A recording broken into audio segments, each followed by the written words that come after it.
नमस्कार। लक्ष्मी क्लासेस में आप सभी का स्वागत है। अभी हम क्लास 12 साइंस का केमिस्ट्री का first chapter the solid state पढ़ रहे हैं, जिसमें हमने पेज नंबर 9 तक कंप्लीट किया था। एक एक डेफिनेशन और एक एक लाइन बाय लाइन सारी चीज़ों को क्लियर किया था। होप पिछली वीडियोस आपको बहुत अच्छे से समझ में आई होंगी और आपके सारे डाउट्स क्लियर होते गए होंगे और आप मेरे साथ साथ नोट्स भी बनाते गए होंगे और इन टेक्स्ट क्वेश्चन को भी सॉल्व किया होगा। डियर स्टूडेंट, इस क्लास में हम लोग पेज नंबर 10 से शुरू करेंगे, यानी हमारी क्लास की आज का जो टॉपिक है वो है number of atom in a unit cell. पिछली क्लास में हम लोगों ने प्रिमिटिव क्यूबिक यूनिट सेल और सेंटर्ड यूनिट सेल के बारे में पढ़ा था और उनकी डेफिनेशन के बारे में जाना था। अब हम इस यूनिट में प्रिमिटिव क्यूबिक यूनिट सेल में कितने एटम प्रेजेंट होंगे, सेंटर में कितने होंगे, body centre, face centre, in centre में कितने एटम्स होंगे, number of atom, packing efficiency, इन सारे टर्म्स को क्लियर करेंगे। तो शुरुआत करते हैं बच्चों। सबसे पहला जो हमारा आज की क्लास का टॉपिक है वो है numbers of atom in a unit cell. तो हम क्रिस्टल लैटिस के बारे में जानते हैं कि क्रिस्टल लैटिस यूनिट सेल से मिलके बना होता है। यूनिट सेल स्मॉलेस्ट इकाई होती है क्रिस्टल लैटिस की, जिसे हम डिफरेंट डिफरेंट डायरेक्शन से रोटेट करें तो वो एक क्रिस्टल लैटिस को जनरेट कर देता है। एक और बात स्टूडेंट, पिछली क्लास में मैंने आपको बताया था कि क्रिस्टल लैटिस में जो पॉइंट होता है वो आपका कंस्टिट्यूएंट पार्टिकल्स को रिप्रेजेंट करता है। ये पार्टिकल्स एटम, मॉलिक्यूल या फिर आयन हो सकते हैं। तो आपकी सुविधा के लिए हम इस numbers of atom in unit cell में ऐसा एज्यूम करके चल रहे हैं कि क्रिस्टल लैटिस में जो कंस्टिट्यूएंट पार्टिकल्स है वो हमारा एटम होगा। तो स्टूडेंट आगे बढ़ते हैं। तो सबसे पहले हम अध्ययन करेंगे primitive cubic unit cell. Primitive cubic unit cell, इसमें हमने आपको बताया था कि ये यूनिट सेल जिसमें एटम्स जो है वो आपके कॉर्नर पे प्रेजेंट रहते हैं। तो डायग्राम आप 1.8 ध्यान से देखें, इसमें आपको सिंपल क्यूबिक यूनिट सेल का डायग्राम बनाया है। आप देख रहे हैं कि कॉर्नर पे एक एटम प्रेजेंट है और वो एटम जो है वो शेयर हो रहा है 8 यूनिट सेल के साथ। अपर लेयर में यूनिट सेल और लोअर सरफेस पे जो यूनिट सेल है इसमें वो एटम 8 लेयर में शेयर हो रहा है। तो स्टूडेंट यहाँ से आपको एक जनरल आइडिया मिल जाएगा कि एटम एक है और वो 8 यूनिट सेल से शेयर हो रहा है, तो 1/8वां भाग एक यूनिट सेल को मिलेगा। आप एक ओपन स्ट्रक्चर अपने डायग्राम में देख रहे होंगे 1.9 से दे दे ए बी एंड सी। इसमें आपको ये क्रिस्टल लैटिस दिया हुआ है। आप यहाँ पे एक यूनिट सेल को देखिए जिसमें एक कॉर्नर एटम किस प्रकार उसका 1/8 हिस्सा एक यूनिट सेल में शेयर हो रहा है। तो अगर आप स्टूडेंट ध्यान दें कि 8 कॉर्नर हैं और एक यूनिट सेल में 8 कॉर्नर हैं और एक एटम का 1/8वां हिस्सा शेयर हो रहा है, तो नंबर ऑफ एटम अगर आप कैलकुलेट करें तो आप कॉर्नर और जो शेयर एटम का पार्ट है उससे मल्टीप्लाई करें तो एक एटम।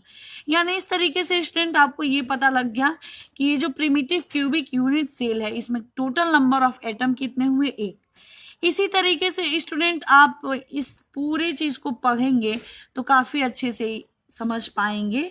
और आप इस डायग्राम को देखिए कि एक एटम प्रेजेंट है कॉर्नर पे और वो 8 कॉर्नर से शेयर हो रहा है, इसलिए उसका 1/8 भाग एक यूनिट सेल में जा रहा है। नंबर ऑफ टोटल कॉर्नर 8 है और एक एटम का 1/8वां हिस्सा शेयर हो रहा है, इसलिए हम मल्टीप्लाई करके टोटल नंबर ऑफ एटम निकाल रहे हैं यूनिट सेल में, तो वो हमारा 1 एटम मिलता है। तो यानी प्रिमिटिव क्यूबिक यूनिट सेल में नंबर ऑफ एटम की संख्या 1 हुई। फ्रेंड्स, आपने अभी देखा कि प्रिमिटिव क्यूबिक यूनिट सेल में किस तरीके से नंबर ऑफ एटम निकाले हमने। अब हम body centre cubic unit cell में टोटल नंबर ऑफ एटम निकालेंगे। तो बॉडी सेंटर यूनिट सेल में स्टूडेंट्स मैंने आपको डेफिनेशन जो बताया था, आप अपने बुक में पेज नंबर 11 पे आए जिसमें body centre cubic unit cell के बारे में आप अच्छे से पढ़े और मैं आपको क्लियर करते चल रही हूँ। तो बॉडी सेंटर यूनिट सेल की डेफिनेशन, तो 1/8 हर कॉर्नर के साथ शेयर हो रहा था, तो टोटल नंबर ऑफ एटम्स हमने निकाला था एक। अब स्टूडेंट्स, एक जो है बॉडी सेंटर पर एटम प्रेजेंट होता है, तो एक वो तो किसी के साथ शेयर नहीं होता। तो पहला, सारे कॉर्नर्स पे टोटल एटम्स कितने हो गए, एक, और एक बॉडी सेंटर पे। तो यानी कुल मिलाकर हमारा body centre cubic unit cell पे में कितने सारे एटम्स हो गए, नंबर ऑफ एटम्स 2 हो गए। तीसरा, अगर आप समझे face centre cubic unit cell, तो इसकी डेफिनेशन भी मैंने आपको पिछले क्लास में बताई थी कि face centre cubic unit cell में जो होते हैं कॉर्नर्स के साथ साथ आपके फेसेस ऑफ द क्यूब जो होते हैं यूनिट सेल के, उस पे भी एटम प्रेजेंट होता है। तो फिगर आप 1.1 में इसको देख सकते हैं। तो आप देखिए कि ये जो है फेस पे किस प्रकार से एटम शेयर हो रहा है। तो जब इसमें आप शेयरिंग देखेंगे कि फेस के साथ कितने एटम शेयर हो रहे हैं, तो एक एटम का 1/2 यानी half of the atom each face के साथ शेयर हो रहा है। तो 8 कॉर्नर पर टोटल नंबर ऑफ एटम 1 हो गया, और 6 फेस है और हर फेस के साथ एटम का 1/2 हिस्सा शेयर हो रहा है। तो इस तरीके से आप 6 × 1/2 किए तो टोटल नंबर ऑफ एटम्स 3 हो गए। तो अब ये 3 और ये 1, तो total number of atoms in face centre cubic unit cell हो गए 4। तो इस प्रकार से आपने समझा कि प्रिमिटिव क्यूबिक यूनिट सेल में नंबर्स ऑफ एटम 1 हुए, body centre cubic unit cell में नंबर ऑफ एटम 2 हुए, और face centre cubic unit cell में नंबर ऑफ एटम 4 हुए। तो इस तरीके से आपने काफ़ी इजीली इन सारे कितने एटम शेयर हो रहे हैं और टोटल नंबर्स ऑफ एटम को कैलकुलेट किया। तो अब आपको अपने टेक्स्ट बुक में इंडेक्स क्वेश्चन मिल रहे होंगे, और आपको पिछले क्लास में मैंने आपको सारी डेफिनेशन क्लियर करने के साथ साथ कैसे आपको क्वेश्चन का आंसर करना है ये भी बताने के साथ साथ इंडेक्स क्वेश्चन को भी क्लियर किया था। तो हमारा जो ये पहला क्वेश्चन आपके दिख रहा होगा अपने बुक में, वो है give the significance of A lattice point. Student, मैंने आपको पिछली बार में ही बताया है इन सारी चीज़ों को, तो आप जरूर इनको सॉल्व करना। और अगर आपको परेशानी होती है, नहीं समझ में आता है, तो आप कॉमेंट सेक्शन में अपने क्वेश्चन को जरूर पुट अप करना, मैं क्लियर कर दूंगी। Name the parameters that characterise a unit cell, ये भी मैंने आपको पिछली वीडियो में बहुत अच्छे से समझाया था। 6 पैरामीटर कौन थे, A B C alpha beta gamma, और ये क्या है और इनकी क्या डेफिनेशन, वो भी मैंने आपको विथ डायग्राम क्लियर किया था। अब है आपका distinguish between hexagonal and monoclinic unit cell, ये भी आपको उस टेबल में मिलेगा। दूसरा है face centre and centre unit cell, ये भी मैंने आपको डायग्राम के साथ साथ और डेफिनेशन क्लियर करते चले थे। अब 1.13 क्वेश्चन में आप देखेंगे कि explain how much portion of an atom located at corner, और सेकंड में आप देख रहे हैं कि body centre of a cubic unit cell is a part of its neighbouring unit cell. तो ये भी अभी आपको मैंने इसी वीडियो में बताया। तो होप कि ये वीडियो आपको इतना बेनिफिशियल होगा, और मुझे पूरी उम्मीद है कि इतने अच्छे से समझाने के बाद इंडेक्स क्वेश्चन आप इजीली कर सकते हैं। अगर आज हम वीडियो में और आगे चलते हैं, थोड़ा और आज आपकी पढ़ाई को करवा देते हैं, तो आज हमारा जो और नेक्स्ट टॉपिक है वो है क्लोज पैक्ड स्ट्रक्चर। अभी हम लोगों ने unit cell, number of atoms, इन सब के बारे में डिटेल से जानकारी ली। अब हम उनकी जो इंटरनल स्ट्रक्चर है कि उसमें एटम्स का अरेंजमेंट किस तरीके से है उसकी जानकारी लेंगे। सिंपल शब्दों में आप कहें तो जो पार्टिकल होता है नियरेस्ट नेबर जो पार्टिकल होता है वो कोऑर्डिनेशन नंबर होता है। तो 1 डायमेंशनल पैक्ड स्ट्रक्चर के केस में कितना कोऑर्डिनेशन नंबर हो गया, 2। अब आइए आप क्लोज पैकिंग इन 2 डायमेंशन। तो क्लोज पैकिंग इन 2 डायमेंशन में स्टूडेंट आप फिगर ए और बी को ध्यान से देखें। ये फिगर ए और बी में आपको डिफरेंट टाइप से अरेंजमेंट जो पॉसिबल है 2 डायमेंशन में एटम्स के, वो डायग्राम में क्लियर किया गया है।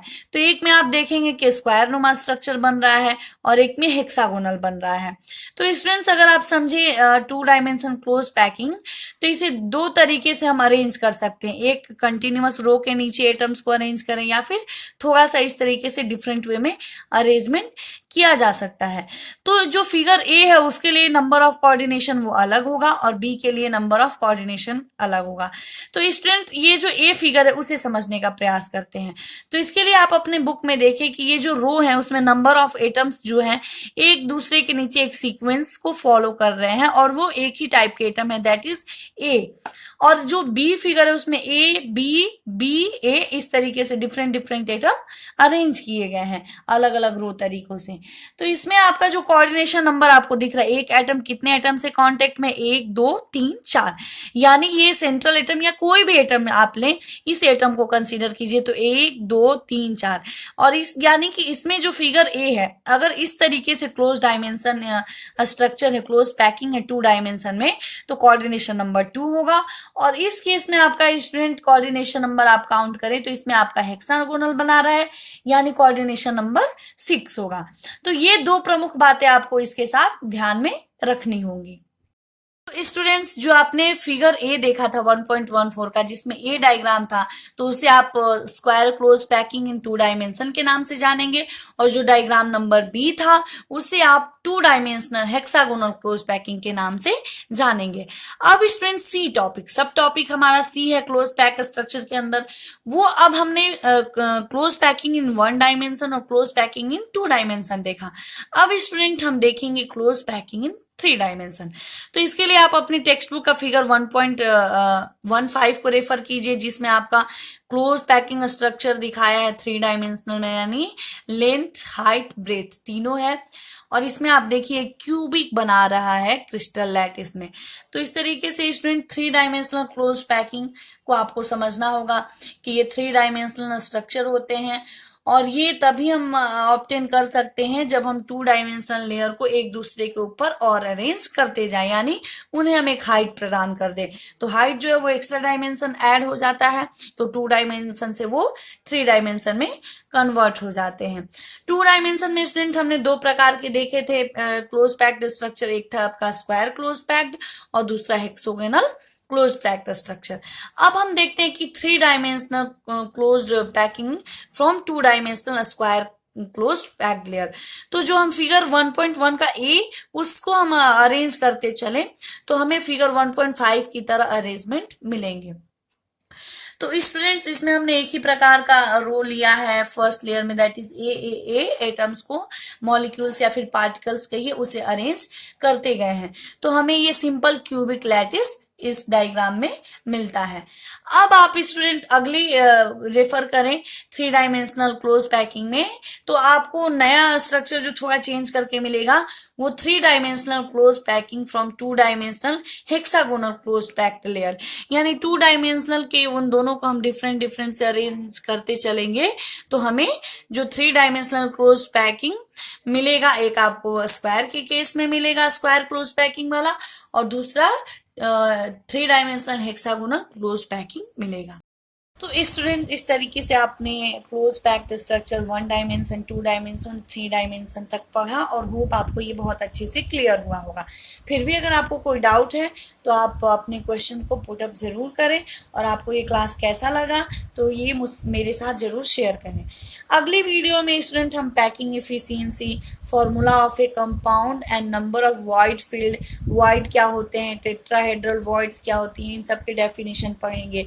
और लास्ट वीडियो हमारा जो होगा इम्परफेक्शन इन सॉलिड, यानी और 1-2 क्लास में आपका ये चैप्टर पूर्णतः कंप्लीट हो जाएगा, और इन टेक्स्ट क्वेश्चन और टेक्स्ट बुक के सारे क्वेश्चन आंसर के साथ। तो होपफुल कि आप अच्छे से इस चैप्टर की तैयारी करेंगे ताकि इस चैप्टर से जितने मार्क्स का क्वेश्चन आपसे बोर्ड में पुटअप हो तो आप कॉन्फिडेंटली इसका आंसर दे सकें और आपके मार्क्स कहीं भी कटने ना पाए।